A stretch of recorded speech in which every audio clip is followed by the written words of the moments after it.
welcome to the latest episode of B.A.M Weekly. That's Boris and Matt Weekly, Boris and Matt Sports Entertainment. We come by many names, but the hosts, they come by one. I'm Boris, and as always, I am joined by Matt. Bonjour! How's everybody doing out there? We hope you're doing well. Boris, a chilly fall day, a little bit of the fall blues out there maybe, you know, it's the realization that a cold winter ahead. It hits hard in Canada, buddy. Yeah, 100%. 100%. Before we get into things, we might as well let people know what we're going to be talking about. So on the sports side, we're going to be talking about the Players Tribune. We're going to be mixing sports and wrestling with this because earlier in the week, Brian Danielson released an amazing article. But we're going to be touching on that, but we're also going to be talking about the Players Tribune in general. There is tons of baseball talk. Hopefully enough Jays fans are listening so that you're not too bored. And then we're going to be covering NFL Week 3. Then on the wrestling side of things, you know, last night was a huge AEW Dynamite, so we are going to be stealing some thunder from the old fucks, from All Elite Weekly. We're going to be talking a little bit of AEW. We're going to be talking some ROH, and then it's going to be all things New Japan Pro Wrestling, all things G1, a G1 Palooza, some would say. G1 Smorgasbord, buddy. For the next 5 weeks on B.A.M, we're going to be covering multiple G1 shows every week. This week, today, it's shows 1 through 3 of the G1 Climax 31. We also got a brief Q&A at the end that hopefully we'll have enough time to get to. Yeah, I'm excited. We can't dilly-dally too much, but Boris, I do want to ask a couple things. One, how are you two? How are you feeling, sir? And two, most importantly, how are you doing about the official news that the Swiss Chalet at Dufferin Mall is now dead? It's officially dead, buddy. So, it's funny that you ask, because I was having a fantastic day, never felt better. Saw the news that Dufferin Mall Swiss Chalet is officially closing. For those of you who don't know, a couple weeks ago, as I was talking about my personal life, I was mentioning that I was going to go to Swiss Chalet later in the day. And I was asking on this show to Matt, because this is, you know, we might as well talk about our lives live as we talk podcasts. If this Swiss Chalet is still open. Well, it was, and we got news today via Blog TO that it is officially closing. Having said that, I'm actually feeling overall okay, but I'm feeling a little under the weather. I don't know whether it's the, you know, the change in weather, you know, the change in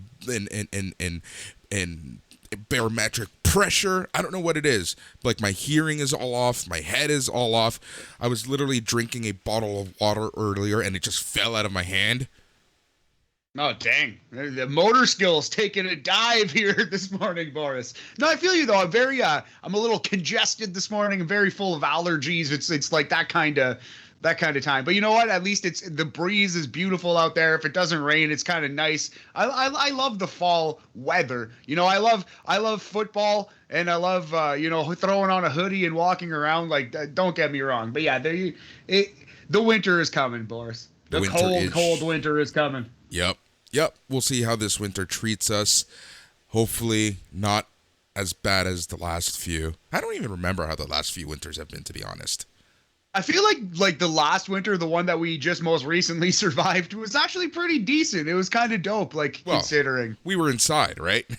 Exactly right. Yeah, it could have been much worse. I don't know. But yeah, hopefully the snow gods take it easy on us. But yeah, glad to hear that you're feeling somewhat okay. Hopefully you get the motor skills back and feel a little more crisp in the coming days.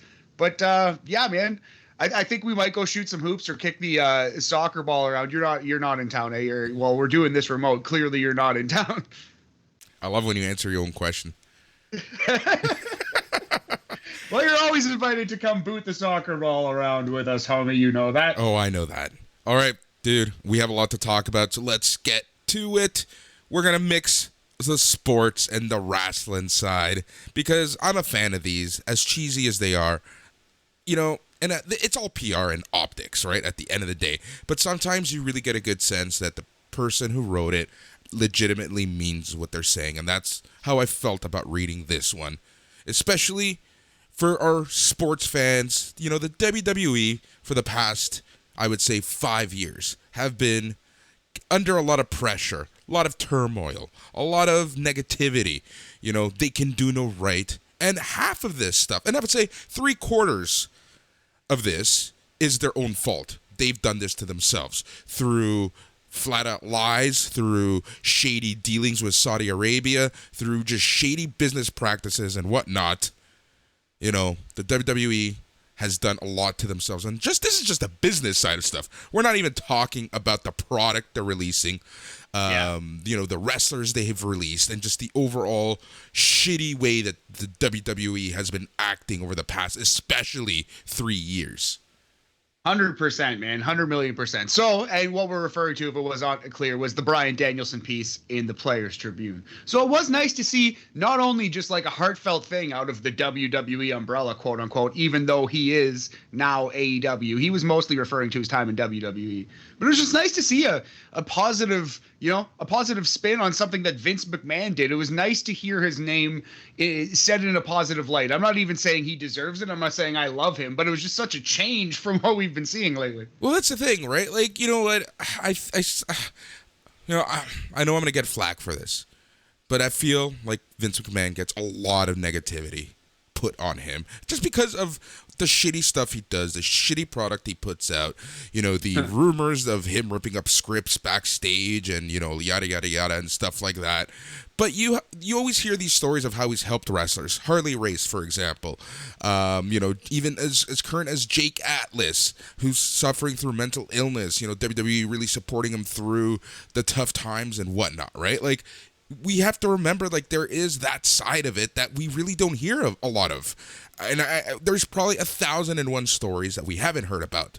So seeing this, especially right now, while the company is under so much turmoil and so much distress, was really good. Because if there's anyone, in my opinion, who really benefited from their time, and I'm not even talking about professionally, personally, would probably be Bryan Danielson. He met his wife, had his kid. His career went, like, just skyrocketed from being a household wrestling name to a household name, period. Main eventing WrestleMania, despite the creative plans. Like, this guy literally did it all. And I think this, like I mentioned at the top, oftentimes it's PR and optics, but I really did feel like this was something that he really felt and really wanted to get over. Because let's also remember, because of injuries, Daniel Bryan, the WWE performer, was off for a few years, about 3 years, right? So, like, they took care of him. They made sure he was employed. They paid him. He got to spend time with his family, etc. There's a lot from that perspective, from the Bryan Danielson perspective, that we have to consider, right? Yeah, 1,000,000%. Yeah, the Players Tribune, it's cheesy. It's like you said, it's pure PR. That's all it is. It's like a blast of PR to the face.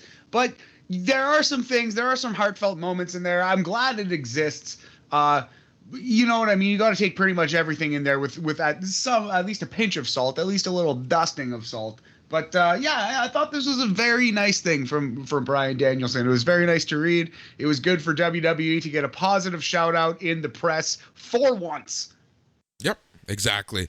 All right. Enough of that. Let's move on to some baseball, dude. Baseball is heating up, and you know what's heating up? And I know we talk about this all the time, but even if our team wasn't in this division, we would be talking about this division, and that is the AL East, American League East. It's a horse race, man. It is a 3-horse race right now. It's insane. I've never seen this, and I don't even remember when. I'm sure it's happened recently, but we don't follow other leagues as much. And we're talking the 4-horse race. Yeah, 4-horse race. The Jays, the Red Sox, and the Yankees for the wild card right now is just absolutely unreal, insane. So, if the season ended today, Boris, the Jays would miss the playoffs. Yep. The Jays would miss the wild card. They would be the 4th of the 4 horsemen. They would be, I don't know, who's that? The Barry Windham, the Ole Anderson, which is the 4th ranked horseman. Definitely Mongo. Just gonna say, definitely Mongo. Shout out to Mongo. Hope he's doing well in his fight against ALS. Anyway, He's certainly the fourth ranked of the four horsemen in any given group of horsemen. Anyway, man, the Jays, this is the most important 4 games of their season. Obviously, it's near the end, but they have to basically sweep Minnesota or go 3 out of 4. They're starting a 4-game set against Minnesota. Minnesota sucks. They are a beatable team. The Jays need to take at least 3 of these 4, at least. And then Mateo, who do they face next? I believe they close it out. Is it Tampa Yankees or just Yankees? We have Yankees. Just Yankees. Well, there you go, man. So all we have to do is be within 3 games of the Yankees, then we can sweep that series. Here's the thing also. The Yankees have a game up on us. So we have to essentially, over the next 7 games that we have against the Twins and the Yankees, we have to win at least 6 of them, in my opinion, to be comfortable-ish. Well, if we sweep the Yankees, they're screwed. You know what I mean? We'll take it no matter what. Unless we get swept by Minnesota, all we have to do is be within 3 games of the Yankees when we enter that series, right? In order to just at least be comfortable if we sweep them. So the good part is, guess who's facing the Yankees this weekend? Who's that? Boston. There you go. So please beat the crap out of each other, and we'll see whoever emerges in that. But at this point, because Boston already has a 2-game lead, I'm kind of okay if Boston just obliterates the Yankees there, and then the Yankees just are the team that ends up falling out. We'll see how it all shakes down, though. But the most important thing is Toronto's facing a beatable team, 4 games in a row. They have to take care of business, buddy. They have to do it. But just remember, after these next 7 games, we still have 3 more games. There's 10 games left in the season. And the final 3 games, October 1st, 2nd, 3rd, are against the Orioles. Oh, nice. It's the Orioles that we close the season out. Yep. Right. Beautiful. Okay. So we're good to go, man. I'm liking where the Blue Jays are at. It's if we switch to the National League real quick, it kind of looks like it's all pretty set. Go ahead. Before we jump to the National League, this is my bold prediction. I'm throwing this in here, throwing it on the podcast so that when this happens, I can say I called it. Oh, I can't wait. That is, I think there's going to be a 3-way tie between the Jays, Red Sox, and Yankees, and there's going to be a game 163 and 164. Oh my, that is a spicy meatball right there, buddy. That would be incredible. I love a game 163, although the AL Wild Card game itself has kind of made it meaningless now. But back in the day when you did get the 163 every now and then, it was always so exciting and dope. Shall we switch to the National League now? Yes, we shall. So yeah, just briefly looking at that. So it kind of looks like San Francisco might win their division, although the Dodgers are only 2 games back of the Giants. They could easily catch them there. Philadelphia only 2 games back of Atlanta. Kind of looks like Philly's best chances to catch Atlanta in the division rather than catching St. Louis in the wild card. I think the Dodgers, the Dodgers and or San Francisco are in the playoffs no matter what. They're already locked into the first wild card. At this moment, the St. Louis Cardinals are, I believe it is, 4.5 games up on both Cincinnati and Philadelphia for that last wild card spot. San Diego, Boris, they're out the playoffs. They're about 500 right now. They're 76 and 75. They're 6 games back of St. Louis. They're not going to make it. No. They fell off the cliff. Yep. They just got recently swept. Here's the thing. Here's another thing right now about the NL. I've always said this. I'm a fan of the Dodgers. I follow the Dodgers. I see and I know how they play against certain teams. Can I tell you what team I am most afraid to face in a 1-game wildcard game? Who's that? The St. Louis Cardinals. The Dodgers cannot ever beat the Cardinals. We just can't beat them. I don't know why. They just can't beat them. They are the equal to Tampa Bay Rays kicking Toronto Blue Jays ass all the time. Over and over, up and down the stadium. And man, St. Louis is red hot. They've won 11 in a row quietly. Maybe it's only quiet here in Canada, and they're one of the most storied baseball teams of all time. But yeah, St. Louis, 11 in a row. It's going to be awesome. I love the baseball playoffs, man. They're arguably the best playoffs in sports. Baseball and hockey, they step it up to such a huge degree in the playoffs. It's so great. Yeah, it's crazy. Man, the next 10 days are just going to be so much fun to watch this. Like, typically, even if the Jays are doing well, we kind of know by now whether they're going to make the playoffs or not, right? And so I shift my attention to our next subject. But this year, I'm all baseball right now. Like, it's crazy. I'm finding it so hard to switch the channel from baseball to most likely wrestling. It's insane. Like, last night, dude, I honestly contemplated watching Dynamite later just so that I can finish watching the Yankees game. Nice, man. Well, hey, man, you follow your heart, buddy. The heart wants what the heart wants. But yeah, I'm feeling that too. Like, I'm loving the Jays right now. I picked the Jays basically over any other sporting event that's going on at that moment because, yeah, playoff baseball and the stretch run of baseball is really actually so exciting. It really is. It's so exciting, so much fun. It's like, you know, even if you're not a baseball fan, there's something to be said about just so many teams. It's like, dude, it's 162 game season. And you know what? What did I say when we were on our patio with my buddy Kevin, having some brewskis, watching the Jays obliterate the Red Sox coming back, and our bullpen absolutely shitting the bed? What did I say then? This game can haunt us. That game happened on June 20-something. Yeah. Like, it's crazy to think how every game actually kind of matters. It really legitimately does, man. And like you said, we could be gearing up for game 163 or 164, man. It's so exciting. All right. With that said, we're going to move on to the next topic of the day, and that is NFL Week 3. But before we go there, I think Matt and I need to vent a little because I think we're going to cry over the next several weeks. That is because Miami Dolphins quarterback Tua is out for an undisclosed amount of time. Tua, dear sweet Tua, broken ribs. Coming off of his last college season where he had a broken hip, he was unhealthy while drafted. He played himself into health, banged up during his rookie season. Our quarterback might be a Band-Aid, buddy. He might be a Band-Aid. Or we'll find the next Tom Brady. That's one theory. I don't think Jacoby Brissett is the next Tom Brady, unfortunately. Yep. And you know what's funny? It's, I think, 19 years today when Drew Bledsoe took a nasty hit and Tom Brady came in, just like any given Sunday.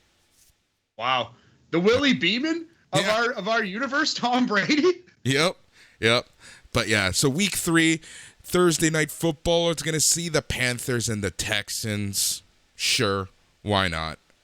Boris, I'll tell you this. Carolina Panthers currently at this moment in a standard scoring NFL fantasy league, they are the 3rd ranked defense. Okay, they're available in a lot of leagues. I'm in a 16-man league. I picked up Carolina at the start of the week specifically to play them in this game. I might not play them again, who knows? But they're playing a rookie quarterback. I actually even forget his name, but it's not Tyrod Taylor for Houston. Tyrod Taylor's hurt too. Yeah. So Carolina's getting a rookie quarterback on a short week, Thursday nighter.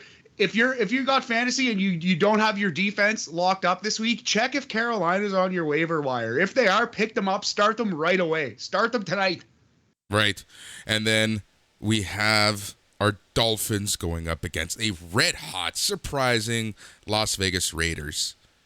Yes. Yeah, so I don't like the Dolphins odds there. They squeaked out a win against the Patriots, got obliterated by the Bills. I think this is going to be way closer to the latter than the former. Boris, I think they're going to get obliterated by the Raiders. Yeah, same here. Speaking of the Bills, they're facing the Washington football team.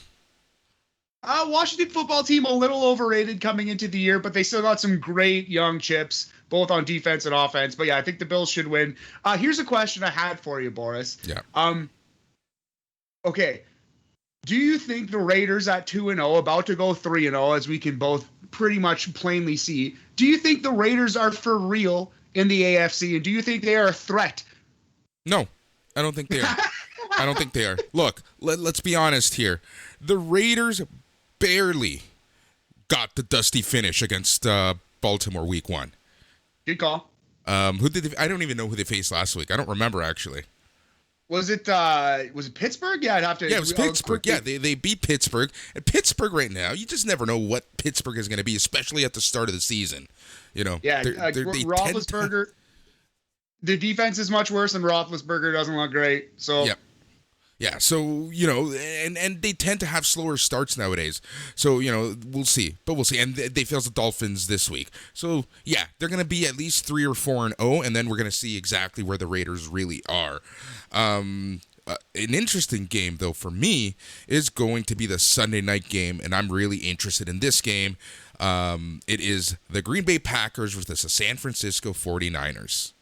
I'm cracking an afternoon beer for that one, Boris. Packers versus Niners. Two of the great teams in the history of football. Two of the most public teams, as they say. And I'm starting Aaron Jones in the fantasy league. So, yeah, I definitely think the Packers are going to be, like, these are two high-end NFC contenders. This could be an NFC title preview. I think so. And I just love people. I love people who and you can tell who watches football with headlines and who actually follows the game. Because the amount of people that already wrote Green Bay out by the middle of the second quarter last week saying, oh, Rodgers is done. Rodgers doesn't even want to play anymore. Blah, blah, blah. It kind of just made me laugh. For those of you who don't know, there's been a lot of tension, to say the least, between the Packers and their star quarterback. Aaron Rodgers, host of Jeopardy, Aaron Rodgers. But yeah, Boris, so what happened was they drafted Jordan Love last year, who's a young quarterback, and Aaron Rodgers responded by winning the MVP and saying, hey, I'm still here, guys. Don't forget about me. So there's always going to be this unsettled thing until either they trade Jordan Love or Aaron Rodgers packs his bags and heads for California or wherever it may be. He's gonna take his talents to South Beach. Buddy, I love it. Oh my God, my heart just grew 3 sizes. So while we're talking, yes, my heart. Let's be clear, my heart grew 3 sizes. Okay, while we're here, same question about the Raiders, except to the surprise team of the NFC, about to go 3-0 tonight, the Carolina Panthers. Are they for real with Sam Darnold and this new defense? I think they are for real. I honestly do think they are for real. I legit do. I don't know why. My gut thinks that this team is legit. Everyone seems to be gelling right now. Your gut of guts? Yeah, my heart of heart with a tear rolling down my face. I really do believe that this team is legit. That's interesting. Yeah, you know what? I think if the Panthers played the Raiders on a neutral field, the Raiders would be favored. But I think I might like the Panthers in that game. You know, I think I might like the Panthers more. Sam Darnold, I trust him at this point more than I trust Carr. Yeah, 100%. Now, I have a question for you. Henny. The Chiefs. Do you think last week's loss was just a rarity, or do you think there's more going on in Kansas City? I think it's a blip. They're still the toast of the AFC. They are still the best team. They might even lose to the Chargers because they're getting everyone's best shot. They're like that team, you know what I mean? Yeah. But at the end of the day, when the season ends, when the chips are settled, I think KC will be the team that's in the Super Bowl from the AFC yet again. Yep. And then, you know, we also have another surprise team, the Broncos, 2-0 facing the 0-2 Jets. You know what? I kind of like the Broncos a little more than they were given credit for. Their defense has always been really good, and I gotta say I like the offense, how it's shaking out. Who's the Javonte? Who's the rookie running back they have? I can't wait till he starts popping off. Yeah, it's Javonte something. Anyways, the other game that I'm really looking forward to, and I'm sorry for blowing through these, just we're doing a quick preview of Week 3, and this is going to be the afternoon, the game that I find on DAZN, whatever you want to call it. It's pronounced DAZN. That is Tampa Bay Buccaneers 2-0 versus the LA Rams, who are also 2-0. Yeah, very, very interesting match here. These Rams, they're a sneaky team, man. They're always so good. Sean McVay, he's got a nice roster there to play with. You don't know what team is going to show up with the Rams. Look at how they were all last season, right? They were so unpredictable last season. I feel like this is more of the Rams that we saw from a couple years ago, making the Super Bowl. But I don't know. To me, I just don't know which Rams team is going to show up. Yeah. I don't know which Kyler's going to show up, but so far through 2 games, Kyler Murray's looking like the MVP. Like, he looks like the best player in football. And Boris, I believe we had that here on BAM. We told you to wait on Patrick Mahomes and snake Kyler Murray because he's going to be just as good this year. And 2 games, knock on wood, he's looking pretty tasty, buddy. Yep. And the last game I really want to talk about is because talking about players who finally look the way that they should, let's talk about a team that finally looks the way that they should. And that is the Minnesota Vikings at 0-2 versus the Seattle Seahawks at 1-1.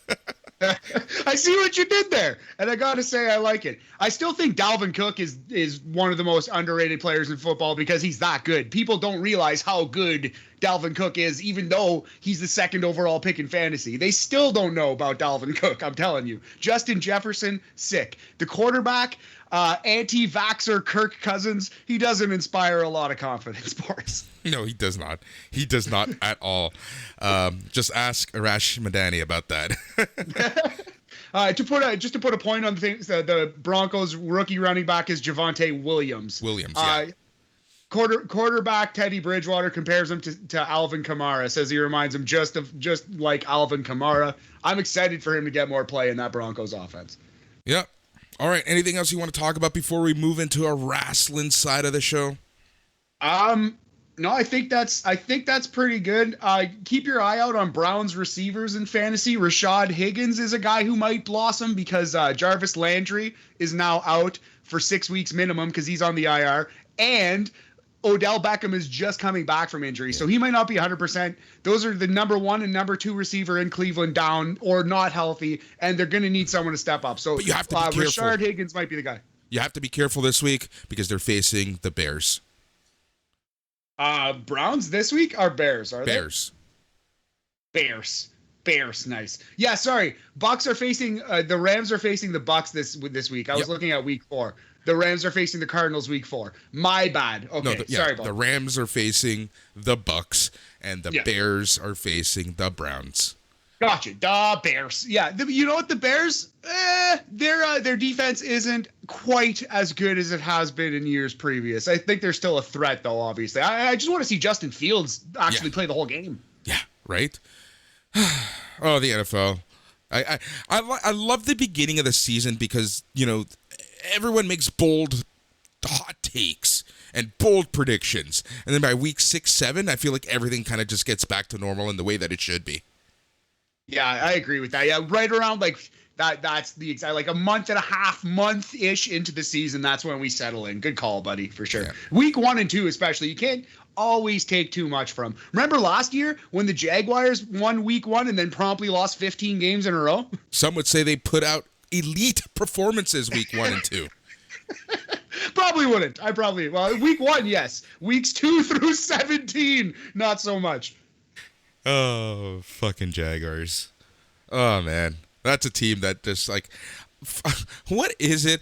Man, thank God that Florida has the Buccaneers. Yeah, man, exactly.